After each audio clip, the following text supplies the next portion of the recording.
जय झारखंड, जय झारखंड। हाथ उठा के आप बोलिए जय झारखंड, जय झारखंड, जय झारखंड। आप सभी को जोहार है। अपनी बातें रखने से पहले आज मैं हेमंत सोरेन जी का पत्र लेकर के आई हूं जो उन्होंने जेल से भेजा है।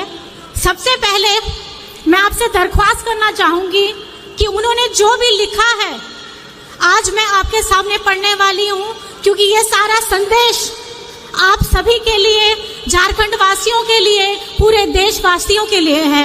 तो कृपया करके इसको जरूर ध्यान से सुनिएगा।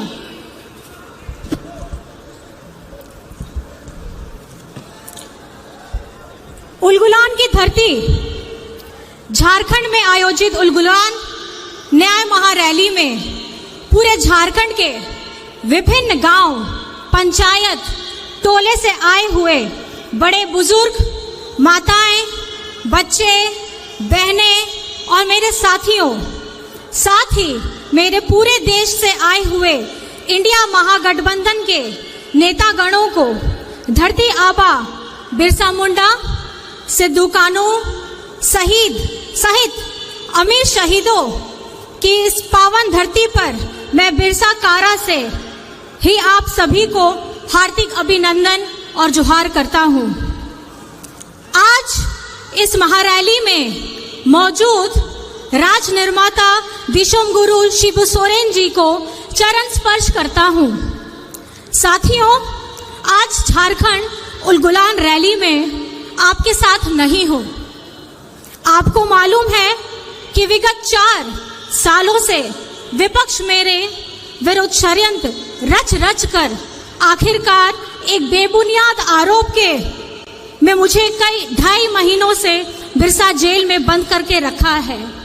और इसी प्रकार हमारे महागठबंधन दल के आम आदमी पार्टी के मुख्यमंत्री अरविंद केजरीवाल जी को भी उनके सहयोगियों के साथ दिल्ली के तिहाड़ जेल में डाल रखा है। साथियों, ये आजादी के बाद पहली बार है जब किसी पार्टी के शीर्ष नेता एवं मुख्यमंत्रियों को और मंत्रियों को चुनाव के ठीक पहले सुनियोजित तरीके से बेबुनियाद आरोपों पर जेलों में डाला जा रहा है। खैर, कोई बात नहीं, मुझे आज जेल में रहते हुए भी खुशी हो रही है कि जिस लोकतंत्र की रक्षा और हक अधिकार की लड़ाई को हम लड़ रहे हैं, उसे हम ही नहीं बल्कि देश के और विभिन्न राज्यों के दल और क्रांतिकारी नेतागण वही लड़ाई लड़ रहे हैं।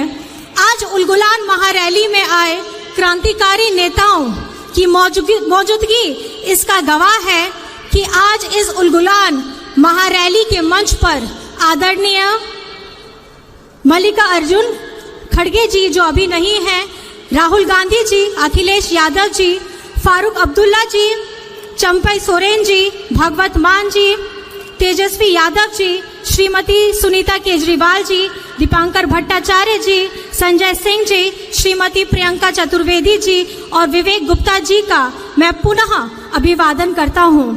साथियों, आज का ये झारखंड उलगुलान महारैली से झारखंडी भाइयों के नाम ने से कई बातों का पता चल रहा होगा।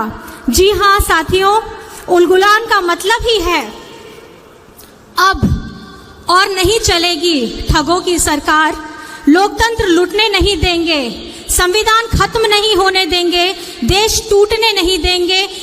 मेरे साथ आप लोग जोर से बोलिए, इनकलाब जिंदाबाद, इनकलाब जिंदाबाद। साथियों, 2024 का लोकसभा चुनाव चल रहा है। एक तरफ हम सब इंडिया महागठबंधन के लोग हैं और दूसरी तरफ पूंजीपतियों की जमात और षड्यंत्रकारी केंद्र सरकार एनडीए के लोग। साथियों, आज देश एक विषम परिस्थिति से गुजर रहा है। विगत 2014 से केंद्र में भाजपा एनडीए की सरकार चल रही है और 2 बार देश की जनता ने एनडीए को सरकार बनने का मौका भी दिया। देश की सरकार का जनाधार को देश के लोगों ने दे दिया, पर पूरे देश की राज्यों की सरकार का जनाधार एनडीए को नहीं दिया। परंतु 2014 में एनडीए सरकार बनते ही पूरे देश के राज्यों में अपना कब्जा चाहते हैं। आपने सुना ही होगा विभिन्न सूचना तंत्र के माध्यम से कि गैर भाजपा सरकार राज्यों को किस तरीके से परेशान और उनके साथ सौतेला व्यवहार किया जा रहा है। कहीं सरकार गिराई जा रही है तो कहीं एमपी एमएलए खरीद फरोख्त की जा रही है। जो गैर भाजपा सरकार उनके साथ नहीं आते हैं तो इसका उदाहरण है कि आज हम जेलों से आप तक बंदी पत्रों के माध्यम से संदेश भेजना पड़ रहा है। साथियों, यह देश हमें भीख में नहीं मिली है। इस देश को पाने के लिए अनगिनत शहादत हुई है। कई इतिहास की किताब हमारे स्वतंत्रता सेनानियों के नाम से पटे पड़े हैं। साथियों, विगत कई साल के षड्यंत्र का फल एनडीए को 2014 में पूर्ण बहुमत से सरकार बनाने को मिली।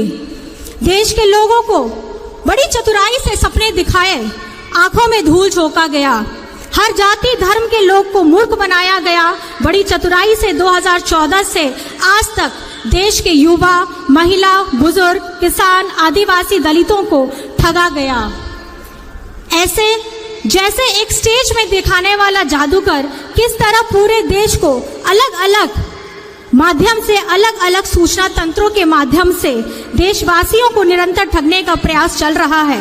इस चुनाव में बड़े पैमाने पर केंद्र एजेंसियों का दुरुपयोग किया जा रहा है। उनके माध्यम से विपक्ष की आवाज को कुचलने का काम शुरू हो रहा है। आज केंद्र सरकार ऐसे ऐसे कानून का निर्माण कर रही है जिससे देशवासियों को तो नुकसान होना ही है, चाहे वो किसी भी वर्ग, जाति, धर्म का ही क्यों ना हो। साथ ही साथ इस देश के लोकतंत्र को भी खतरा होगा और संविधान को भी खतरा होगा। साथियों, झारखंड देश का सबसे गरीब राज्य है। यहाँ के लोग गरीब हैं, पर झारखंड गरीब नहीं है। हमारे प्राकृतिक संसाधनों से पूरा देश चलता है। इसके बदले में हमें क्या मिलता है? पलायन, विस्थापन, भुखमरी, बीमारी। हम अपना हक मांगते हैं तो हमें जेल में डाल दिया जाता है। साथियों, बहुत सारी बातें हैं कहने को वर्तमान केंद्र सरकार के करतूतों के बारे में। अगर बातें शुरू की जाए तो रात और दिन कम पड़ जाएगा। आज आपके सामने देश के कई अनुभवी नेतागण मौजूद हैं, क्रांतिकारी युवा साथीगण हैं, जो आप सभी को कई सारी बातें बताएंगे कि किस तरीके से पूरे देश को केंद्र सरकार ने ठगा है और लूटा है। साथियों, हम जानते हैं झारखंड आदिवासी बहुल राज्य है। आप सभी को याद होगा, नहीं तो मैं याद दिलाता हूं कि राज्य अलग होने के बाद राज्य में विधानसभा सीटों की संख्या बढ़ाने के लिए राज्य में परिसीमन का प्रस्ताव बढ़ गया था, जिसे बड़ी संख्या में आदिवासियों आरक्षित सीटों की संख्या घटाने की बात कही जा रही थी। तो उस समय हमारे दिशुम गुरु शिबू सोरेन जी के नेतृत्व में पूरे राज्य में सदन से लेकर के सड़क तक विरोध किया गया और इस विरोध के फलस्वरूप आज हमारे राज्य में परिसीमन लागू नहीं हो पाई। जब ये चर्चा चली उस समय भी केंद्र में भाजपा की ही सरकार थी। 2025-26 तक के लिए इसको टाल दिया गया। यह विषय वर्तमान लोकसभा चुनाव के बाद फिर से राज्य के सामने आने वाला है। जैसे कि मैंने पहले भी बताया है कि केंद्र सरकार जिस तरह से नए नए कानून बना रही है, उन कानूनों में सबसे अधिक प्रभावित आदिवासी क्षेत्र और आदिवासी समुदाय को होने जा रहा है। झारखंडी सदियों से जल जंगल जमीन के लिए लड़ाई लड़ता रहा है। जल जंगल जमीन के लिए हमारे अनेक पूर्वजों ने अपनी शहादत दी है और आज के परिप्रेक्ष्य में केंद्र सरकार की सोच आदिवासी, दलित, पिछड़ा, मजदूर, किसान विरोधी रहा है और इनके 10 साल की कार्यकाल में सबसे अधिक और बड़े ही निर्मम तरीके से आदिवासी समुदायों को और उनके अनुसूचित क्षेत्रों पर इनकी बुरी नजर है। उदाहरण के तौर पर आप देख सकते हैं, विगत कई महीनों से मणिपुर जल रहा है, वहाँ के आदिवासी बहु बेटियों की इज्जत लूटी जा रही है, पूरा देश देख रहा है, पर केंद्र सरकार चुप है। आज तक केंद्र सरकार ने कोई सूद नहीं ली है। ये है इनका आदिवासी प्रेम। लद्दाख को छठी अनुसूची में डालने का वादा कर वर्षों तक ठगा गया और अंत में छठी अनुसूची घोषित करने से मुकर गई। आज वहां के भयानक ठंड में भी लोग 0 की डिग्री में भी अपना विरोध प्रदर्शन कर रहे हैं। ये है इनका आदिवासी प्रेम। साथियों, देश में सभी शेड्यूल्ड एरिया पर इनकी गिद्ध नजर है। झारखंड में कई महत्वपूर्ण और संवेदनशील कानून लागू हैं, जैसे CNT act, SPT act, Wilkinson act इत्यादि। अगर NDA सरकार 2024 के चुनाव जीतती है तो राज्य और देश के आदिवासियों के ऊपर बहुत बड़ा खतरा बन जाएगा। इसलिए किसी भी कीमत पर झारखंड को बचाना है।